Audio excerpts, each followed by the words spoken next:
আমার ভিডিও দেখে কিছু মানুষের মনে হচ্ছে আমি বৃষ্টির এগেনস্টে যাব, তাই মনে হচ্ছে। তো ভিউজের নেশায় নাকি আমি মরিয়া হয়ে উঠেছি, তাই বৃষ্টির এগেনস্টে যাওয়ার জন্য আমি প্রীতমকে বদনাম করছি। যারা বৃষ্টির কাছের লোক একজন কমেন্ট করেছে, সে করে, আমি যবে থেকে বৃষ্টির পাশে দাঁড়িয়েছি সে করে আমাকে কমেন্ট।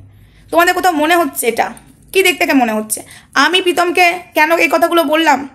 অনেকের স্ত্রীরা বৃষ্টিকে কাটাছেড়া করছে, কিন্তু তাদের স্ত্রীকে কিছু বললে তার স্বামীরা বলছে ফেরে রেখে দেবো। তো সেই ক্ষেত্রে আমি বলছি প্রীতম কেন একটা ব্যবস্থা নিচ্ছে না? এটা বলাটা আমার ভুল, এটা বলাটা আমার অন্যায়, আমি এটা বলতেই পারি, কেন বলবো না? আজকে কন্ট্রোভার্সি করলেই যে উত্তর দেওয়া হবে না, কন্ট্রোভার্সি ছাড়াও এদেরকে উত্তর না দিয়েও কাজের কাজ হয়।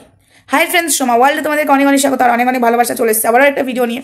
কথাটা হলো, এরা যেভাবে আমাকে বললো আমার শুনে খারাপ লাগলো না। আমি প্রীতমের এগেনস্টে এই কারণে গেলাম, বৃষ্টির এগেনস্টে আমি যাইনি, প্রীতমের এগেনস্টে এই কারণে গেলাম, আমার রাগ হচ্ছে প্রচণ্ড। একটা মেয়েকে দিনের পর দিন যেভাবে কাটাছেড়া করছে খারাপ লাগছে। গোটা ওয়াইটি জুড়ে কিছু মানুষ কাটাছেড়া করছে, তুমি একটা তার হাজব্যান্ড হয়ে কি করে এই কাজটা মেনে নিচ্ছ? এখানে আমার খারাপ লাগছে। ওই জন্য আমি প্রীতমের এগেনস্টে যেতে বাধ্য হয়েছি, যে প্রীতম তাহলে কন্ট্রোভার্সি চাইছে, কন্ট্রোভার্সিটা তো পারলেই থামাতে পারে। যেটা সোমনাথ মন্দিরের জন্য করলো, সোমনাথ যেভাবে করলো না, খুব ভালো লেগেছে। উনি ওর সঙ্গীতা ম্যাডামের হেল্প নিয়ে, আমি বলিনি প্রীতমকে যে সঙ্গীতা ম্যাডামের হেল্প নিতে, আমি কিন্তু এটা বলিনি, আমি এক ফোঁটা বলিনি সঙ্গীতা ম্যাডামের হেল্প নিতে। আরও অন্যদিকে হেল্প নেওয়ার রাস্তা আছে, মুখে উত্তর না দিয়ে এদেরকে চুপ করানো যায়, যেটা সোমনাথ করেছে, যেটা মন্দিরার জন্য, মন্দিরাকে যেভাবে কাটাছেড়া করছিল, মন্দিরা একটা ভুল করেছিল তার জন্য করছিল, কই এখন তো কই সেটা নিয়ে মানুষ আর কাটাছেড়া করে না। তাহলে সেক্ষেত্রে কেন প্রীতম চুপ করে বসে আছে? বৃষ্টিকে এত কাটাছেড়া করছে, তার মানে আমি বলবো না যে বৃষ্টিকে কাটাছেড়া করছে, সেদিক থেকে কন্ট্রোভার্সি হচ্ছে, কন্ট্রোভার্সি হয়ে ভাইরাল হতে চাইছে বৃষ্টি, প্রীতম, বৃষ্টির চ্যানেলটাকে। এই জায়গাতেই আমার খারাপ লাগছে বলে কিন্তু আমি প্রীতমের এগেনস্টে কথাটা বলেছি।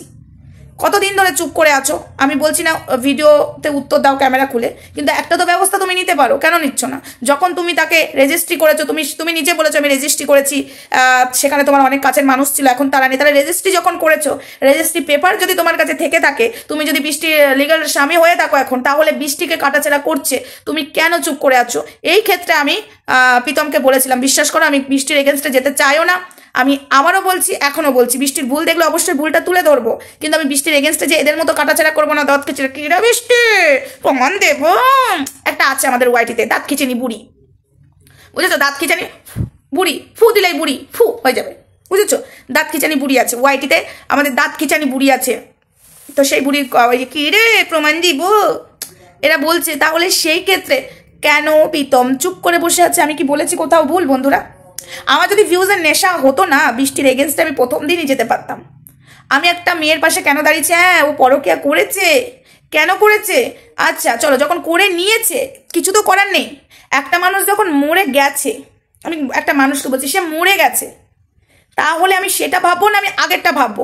মরে যখন গেছে তাহলে আমাকে ব্যবস্থা করতে হবে। আমি যতই কান্নাকাটি করি, কান্নাকাটি করলেও তাকে শ্মশানে নিয়ে যাওয়ার তো ব্যবস্থা করতে হবে না? তাকে আমি 1 মাস ধরে আগলে জড়িয়ে বসে থাকবো?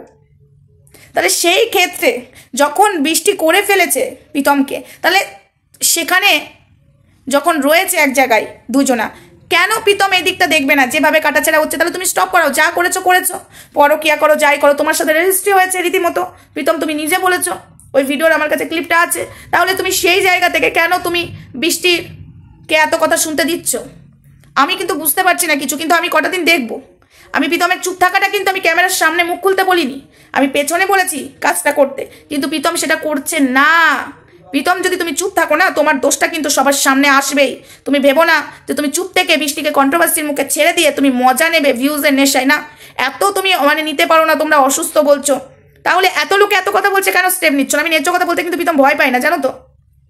হ্যাঁ, আমি বৃষ্টির ফটো ব্যবহার করছি, এখন তোমার আমি এগেনস্টে কথা বলছি বলে তুমি স্ট্রাইক দেবে? স্ট্রাইক দিলে তোমার বাড়ি থেকে আমি স্ট্রাইক তুলিয়ে আনবো, কেননা তুমি এই যে উল্টো দিকেই থাকো, ঠিক আছে? স্ট্রাইক তুলিয়ে আনবো, ওকে, স্ট্রাইকটা তুলিয়ে আনবো, কারণ আমি ন্যায্য কথা বলছি। হ্যাঁ, তোমার ফটো দিচ্ছি, কেন দিচ্ছি? আমি বৃষ্টির ফটো বেশি দিই, তোমার ফটো কম দিই, কারণ একটা মেয়েকে যেভাবে দিনের পর দিন কাটাছেড়া করছে না, ভীষণ খারাপ লাগছে। এইভাবে ভালো লাগছে না, বৃষ্টিকে দেখে খুব খারাপ লাগছে, পরিষ্কার কথা। আর তুমি তার স্বামী হয়ে চুপচাপ মজা নিচ্ছ, তাই না? আমি বলিনি ক্যামেরার সামনে তোমাকে এসে কন্ট্রোভার্সি করতে। আর কেউ এইটা ভেবো না যে আমি বৃষ্টি প্রীতমের এগেনস্টে যাচ্ছি ভিউজের নেশায়, না, আমি বৃষ্টির এগেনস্টে কোনোদিনই যাবো না। সে একটা মেয়ে ভুল করে ফেলেছে, আমি মানলাম, ভুল করে ফেলেছে, তাকে বাঁচার অধিকার দিতে হবে। সবার অধিকার আছে বাঁচার অধিকার একটা বেশ্যাপট্টি মেয়েরও আছে। তাকে কিন্তু সে বেশ্যাপট্টির মেয়ে বলে তাকে যা খুশি করতে পারে না, লোকে পাবলিকে কেলাবে, ঠিক আছে? সেখানে প্রীতমের হাতটা ধরে বৃষ্টি বিয়ে করে সংসার করছে 12 ভাতারি না করে, তাহলে কেন একটা মেয়েকে দিনের পর দিন কাটাছেড়া হবে? তাই না? তাই না? ওই কারণে কিন্তু আমি বৃষ্টির পাশে দাঁড়িয়েছি, পরকীয়াকে সাপোর্ট করতে নয়। কোথায় কি করেছে না করেছে চলো, হয়ে গেছে ওটা, আগে কি হচ্ছে এখন সেটা দেখতে হবে। এরকম দেখতে গেলে প্রচুর দুর্নীতি হচ্ছে ভাই, সেখানে তোমরা একটু নজর দাও, সমাজের একটু ভালো কাজ করো, ঠিক আছে? যার সাথে সংসার হচ্ছে না, ভেঙে গেছে, সেটা যদি সংসার ভেঙে না যেতে একটুখানি লিটিয়ে থাকতো তাহলে জোড়া লাগানো যেত। কোনো যদি একটা মেয়ের জীবনে ছেলে যদি না এসে থাকতো, প্রীতম যদি এসে না থাকতো, বৃষ্টি যদি একা থাকতো, তাহলে একটা কিছু করা যেত, জোড়া লাগানোর ব্যবস্থা। সেখানে যখন হবে না, তোমরা কেন কাটাছেড়া করছো? আর প্রীতম সেখানে চুপচাপ মজা নিচ্ছে কেন? সেই কারণে আমি প্রীতমকে বলছি এই কথাগুলো। তো চলো, ভিডিওটা আপাতত এটুকুই, নেক্সট ভিডিওতে দেখা হচ্ছে। ততক্ষণ সঙ্গে থেকো, ভালো থেকো, সুস্থ থেকো।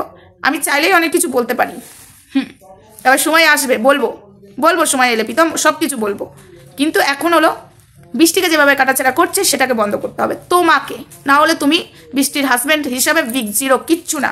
আগের স্বামীও যেমন এমন কাজ করেছে তাই তোমার হাতটা ধরেছে, সেক্ষেত্রে আবার বৃষ্টিকে লোকের মুখে ছেড়ে দিয়ে কাটাছেড়া করছে আর মজা নিচ্ছ চুপচাপ।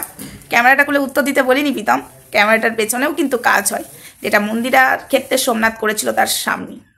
ইয়েস, ঠিক আছে? কারোর সাহায্য নিয়ে এটা বন্ধ করাও, যা হবার হয়ে গেছে, বন্ধ করাও, শিগগিরই তুমি বন্ধ করাবে। আর তুমি যদি কন্ট্রোভার্সি চাও তাহলে বন্ধ করাবে না, সেক্ষেত্রেও রাস্তা আছে আমাদের কাছে, ঠিক আছে? ভালো কথা বললাম, আমি একটা ইউটিউবার হিসাবে কিন্তু বলিনি, আমি একটা সমাজের মেয়ে হিসাবে বললাম। একটা মেয়েকে এইভাবে কাটাছেড়া করতে পারে না, একটা বেশ্যাপট্টির মেয়েকেও কিন্তু এইভাবে কাটাছেড়া করতে পারে না, সেখানেও যদি করে সেখানেও কিন্তু আমি প্রতিবাদ করব। তাই এই ক্ষেত্রে আমি বৃষ্টির পাশে দাঁড়িয়ে আমি তোমার এগেনস্টে যেতে বাধ্য হলাম প্রীতম। তুমি যতই স্বামী হও, বৃষ্টির রাগ হবে হয়তো, হতে পারে, কিন্তু একটা রাস্তা থাকতেও অনেকগুলো রাস্তা আছে এটা বন্ধ করা, তুমি একটাও প্রয়োগ করোনি, তাই আমার রাগ ধরছে প্রীতম। তো চলো, টাটা।